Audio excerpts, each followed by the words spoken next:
Selamat pagi, selamat siang, atau bahkan selamat malam semuanya. Eh, Kembali lagi bersama saya, Brian Behaki, dan pada video kali ini saya akan berbagi ilmu mengenai agresi. Seperti apa yang telah saya pelajari pada mata kuliah Psikologi Sosial pada semester kali. Pada video ini saya akan menjelaskan mengenai apa itu agresi dan penyebab-penyebab dari perlakuan agresi pada manusia. Kita akan melihatnya dari perspektif biologis dan perspektif frustasi agresi serta perspektif belajar sosial. Kita bisa melihat di awal presentasi ini bahwa ada grafik-grafik orang ingin mencelakai orang lain menggunakan baseball bat, dan juga ada yang berusaha untuk menendang dan memukul. Ini adalah bentuk-bentuk dari perlakuan agresi.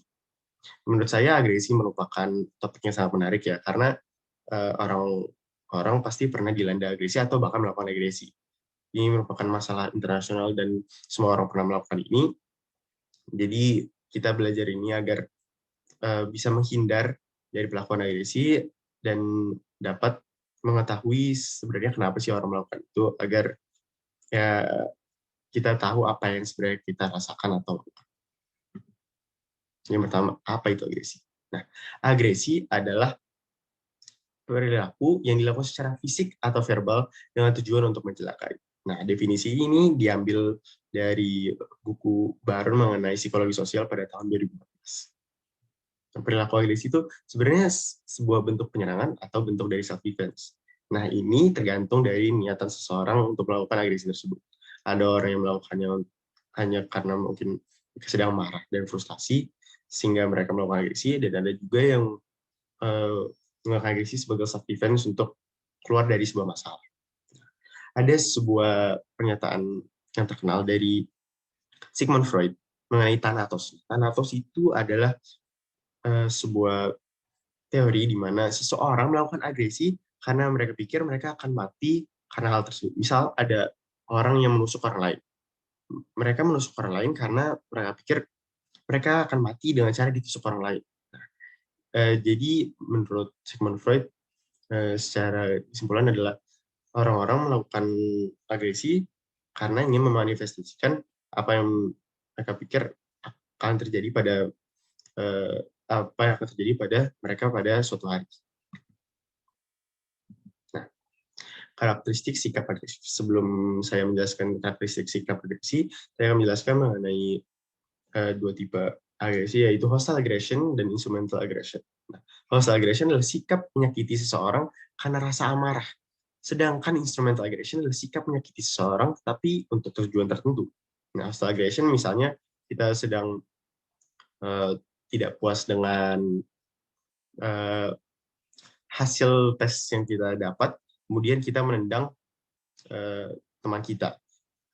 Dan instrumental aggression contohnya adalah ketika ada seseorang yang memukul orang lain untuk mendapatkan uang yang dipegang oleh orang tersebut. Nah, karakteristik pertama adalah dari task model, di mana faktor situasional sangat kuat sehingga dapat mempengaruhi seseorang untuk bersikap. Ketika lingkungan seseorang men-trigger seseorang untuk melakukan agresi, ada kemungkinan besar mereka akan melakukan agresi tersebut. Dan jika orang tersebut mempunyai kecenderungan yang tinggi untuk melakukan agresi, akan semakin mudah terprovokasi walaupun dengan hal yang kecil. Nah, kemudian ada type A behavior pattern. Jadi ketika seseorang memiliki type A behavior pattern ini, seseorang yang mempunyai daya saing sangat tinggi, selalu terburu-buru dan cenderung melakukan permusuhan atau kebencian. Nah, seseorang yang memiliki type A behavior pattern ini akan lebih mudah untuk melakukan hostile aggression daripada instrumental aggression. Mereka lebih mudah untuk mengeluarkan amarah mereka karena frustasi dan bukan untuk dan melakukan agresi bukan untuk memiliki tujuan yang lain. Selanjutnya, saya akan menjelaskan terlebih dahulu mengenai direct aggression dan indirect aggression. Direct aggression adalah aksi yang dilakukan secara langsung terhadap lawan seperti memukul atau menendang. Nah, indirect aggression adalah aksi yang dilakukan secara tidak langsung dan terkesan sembunyi-sembunyi sehingga lawan tidak tahu tujuannya, seperti gosip atau rumor. Nah, karakteristik lain dari masalah agresi adalah narsisme, ego trait, dan ego trait. Ketika seseorang memiliki narsisme atau kecintaan terhadap diri mereka yang terlalu berlebih, mereka akan tersakiti egonya jika mereka dikecilkan walaupun dengan hal yang sangat kecil. Nah, orang yang mempunyai kepercayaan diri sangat tinggi akan merasa direndahkan bahkan oleh hal-hal kecil dan mengakibatkannya timbulnya sikap agresif. Mereka merasa terpuruk karena mereka merasa kecil, sehingga mengganggu pride mereka, dan akhirnya mereka melakukan agresi. Lalu gender differences in aggression. Jadi ada perbedaan perlakuan agresi pada gender berbeda. Laki-laki cenderung lebih agresif daripada perempuan. Laki-laki juga lebih banyak melakukan direct aggression dibanding perempuan yang cenderung melakukan indirect aggression. Sifat ini juga dapat menambah nilai plus bagi laki-laki maupun perempuan. Terkadang ada orang-orang yang melihat seseorang yang melakukan agresi itu lebih gagah dan maksudnya lebih kuat. Dan ketika orang tersebut melakukan agresi, mereka terlihat lebih dominan dan mereka kagum akan hal tersebut. Nah, perbedaan gender terkait agresif ini sangat kecil dibanding hasil penelitian pada masa lalu. Jadi pada masa sekarang kita sudah bisa melihat pattern-patternnya di mana walaupun dulu laki-laki dipandang sebagai yang lebih agresif secara hostile ya, namun perempuan juga melakukan tindakan agresi tapi tidak secara langsung. Nah, selanjutnya saya akan menjelaskan mengenai teori biologis. Teori biologis yang dipandang tersebut dari otak atau keadaan tubuh seseorang untuk melakukan agresi ya. Kenapa? Penyebab-penyebab dari hal tersebut sendiri secara biologis. Agresi adalah suatu perilaku yang kompleks. Tidak ada kompartemen otak khusus yang mengatur aksi agresi, melainkan sistem saraf dalam otak yang memfasilitasikan pengaktifan agresi pada seorang individu. Perilaku agresi sebagian besar dikendalikan dan terpicu di amigdala, bagian otak yang mengontrol emosi kita. Nah, otak bagian prefrontal cortex juga berguna untuk menjadi pengontrol atau peregulasi agresi, menjadi rem agar agresi tidak berlebihan atau bahkan memberhentikan keinginan untuk melakukan agresi. Selanjutnya adalah pengaruh genetik yang dapat mempengaruhi seorang untuk bersikap lebih agresif. Ada sebuah gen pada DNA yang bernama MAOAL atau monoamin oksidase A yang disebut juga sebagai warrior gene atau violence gene karena memiliki kaitan dengan agresi. Ketika seseorang memiliki lebih banyak gen MAOAL, studi membuktikan bahwa aktivitas prefrontal cortex lebih tinggi dari biasanya dalam otak ketika dalam situasi pemicu agresi. Hal ini menandakan bahwa mereka lebih sulit untuk mengontrol amarah mereka dan lebih mudah bertindak secara agresif ketika terpacu. Selanjutnya, pengaruh genetik buruk atau lingkungan buruk biasanya tidak bisa mendefinisikan keagresifan dan perilaku antisosial individu pada seseorang sekarang dan masa depannya. Genetika memang mengaruhi beberapa anak atau orang untuk lebih sensitif dan responsif terhadap penganiayaan. Namun hukum nature versus nurture berlaku dan saling melengkapi. Misalnya ada seseorang yang memiliki genetik buruk dan yang membuatnya bisa lebih sensitif untuk melakukan agresi. Jika mereka berada dalam lingkungan yang baik dan menuntut dia untuk tidak melakukan agresi, maka kemungkinan besar mereka tidak memiliki perilaku yang agresif. Namun sebaliknya juga bisa terjadi jika seseorang berada di lingkungan yang buruk, walaupun mereka memiliki genetik yang baik dan mendukung dia untuk tidak melakukan agresi, mereka tetap saja bisa menjadi agresif karena didorong oleh lingkungan. Lalu pengaruh biokimia yaitu alkohol. Nah, alkohol seperti apa yang kita tahu merupakan minuman yang dapat membuat diri kita itu menjadi terasa ringan dan tidak sadar apa yang telah kita lakukan. Alkohol meningkatkan tingkat agresivitas dengan cara mengurangi kesadaran diri penggunanya. Dan kesadaran diri tersebut dapat mengakibatkan pemfokusan diri terhadap perhatian pada hal yang memprovokasikan mereka dan bukan untuk menenangkan diri mereka sendiri. Nah, alkohol juga diasosiasikan dengan perilaku agresi secara mental di masyarakat. Jadi ketika seseorang sudah meminum alkohol, mereka sudah memiliki sugesti bahwa di dalam dirinya mereka akan melakukan tindakan-tindakan yang impulsif. Pendataan dari beberapa kasus kriminal dunia seperti kasus pembunuhan, konflik hubungan, dan pelanggaran kriminal lainnya menunjukkan bahwa banyak relasi dengan keadaan mabuk atau telah mengonsumsi alkohol. Selanjutnya adalah pengaruh biokimia dari testosteron. Testosteron merupakan hormon yang berada lebih banyak pada laki-laki daripada perempuan. Beberapa penelitian telah membuktikan bahwa obat-obatan yang berguna untuk mengurangi level testosteron pada tubuh telah terbukti untuk mengurangi perilaku agresi mereka. Dan ketika laki-laki mencapai usia 25 tahun, ketika level testosteron mereka sudah merendah dan itu mengakibatkan tindakan kekerasan kriminal menurun secara bersamaan.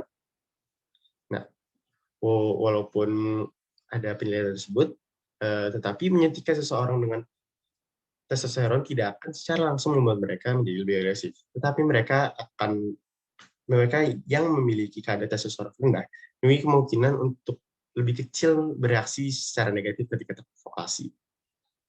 Dari penelitian yang kedua, testosteron bisa diibaratkan sebagai muatan baterai. Bila level baterai tersebut sudah menjadi lebih rendah, maka beberapa hal akan terasa lebih lama dari biasanya. Testosteron yang bisa mempengaruhi perilaku agresi akan lebih lama berjalannya sehingga seseorang tidak akan melakukan perilaku agresi. Selanjutnya ada pengaruh biokimia dari gizi atau makanan. Nah, diet atau gizi yang diterima oleh seseorang itu juga dapat mempengaruhi keagresifan seseorang. Esensi seperti omega 3 dan kalsium dapat meregulasi fungsi otak dan mengontrol impulsivitas tubuh. Nah, makanya ketika seseorang memiliki gizi yang kurang, mereka kemungkinan besar akan lebih mudah untuk melakukan agresi. Kemudian ada penelitian yang menunjukkan bahwa siswa yang meminum lebih dari 5 soda dalam seminggu kemungkinan besar akan lebih agresif terhadap teman-temannya, saudara, ataupun pasangannya sendiri. Dari penelitian-penelitian tersebut, kita bisa menyimpulkan bahwa untuk mengurangi agresi diperlukan diet yang tinggi akan omega 3 dan kalsium, rendah lemak trans, dan mengurangi minum-minuman yang manis.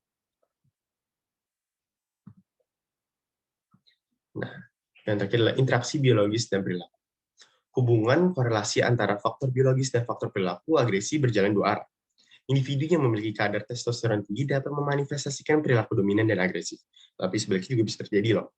Perilaku dominan dan agresif dapat membuat kadar testosteron yang tinggi. Jadi, hukum nature versus nurture yang saya jelaskan tadi juga dijelaskan di sini. Nah, selanjutnya saya akan menjelaskan mengenai teori frustasi agresi dan belajar sosial. Pertama, teori frustasi agresi yang klasik. Teori yang klasik ini menjelaskan bahwa frustasi dapat memicu seseorang untuk melakukan penyerangan atau bertindak agresif kepada orang lain. Jadi apa yang kita rasakan, apa yang kita frustasikan, misal kita dimarahi oleh bos di kantor, dan kita tidak bisa membalasnya karena kita takut akan kehilangan kerja kita pindahkan rasa frustasi tersebut, misalnya di rumah dengan cara memukul anjing kita, gitu. Pemindahan objek penyerang. Lalu teori frustasi agresi yang lebih modern juga dari Berkowitz berteori bahwa frustasi menghasilkan agresi hanya ketika orang menjadi kesal atau dapat dikatakan bahwa frustasi akan menimbulkan kemarahan dan emosi marah, inilah yang memicu terjadinya agresi. Frustasi ini yang membuat kita marah dan akhirnya melakukan agresi. Jadi untuk tidak melakukan agresi adalah kita harus berusaha untuk frustasi dan lebih sabar. Frustasi seringkali bertambah ketika kita membandingkan diri kita dengan orang lain. Oleh karena itu, kita sebaik mungkin untuk tidak membandingkan diri kita dengan orang lain, karena akan membuat kita frustasi terhadap diri sendiri, atau bahkan frustasi kepada orang lain, dan akhirnya melakukan agresi. Deprivasi relatif, yaitu persepsi bahwa seseorang merasa kurang mampu ketika membandingkan keadaannya dengan keadaan orang lain, dapat menyebabkan seseorang untuk melakukan agresi tersebut. Lalu perspektif dari belajar sosial. Nah, Albert Bandura telah mengemukakan sebuah teori pembelajaran sosial yang menimbulkan terjadinya emosi. Dia percaya bahwa kehidupan sehari-hari menghadapkan kita pada model agresif dalam keluarga, dalam subkultur seseorang, dan seperti yang sering kita lihat di media massa. Jadi dari penjelasan ini bahwa adalah apa yang kita bisa dapat adalah kita bisa menjadi agresif karena kita melihat lingkungan kita juga agresif. Kita melihat itu merupakan suatu hal yang normal. Mungkin bukan normal ya, tapi kayak kita lihat itu seperti hal yang dapat kita lakukan untuk mengemukakan emosi kita, mengekspresikan apa yang kita rasakan, maka kita bisa melakukan hal tersebut karena kita pikir itu merupakan hal yang benar untuk dilakukan pada saat itu. Anak-anak yang agresif secara fisik cenderung memiliki orang tua yang menghukum secara fisik yang mendisiplinkan mereka dengan cara menjerit, menampar, atau nah, jadi ketika anak-anak ada seorang anak yang melakukan tindakan agresi, kemungkinan besar hal tersebut diajarkan oleh lingkungannya sendiri dan kemungkinan besar oleh orang tuanya.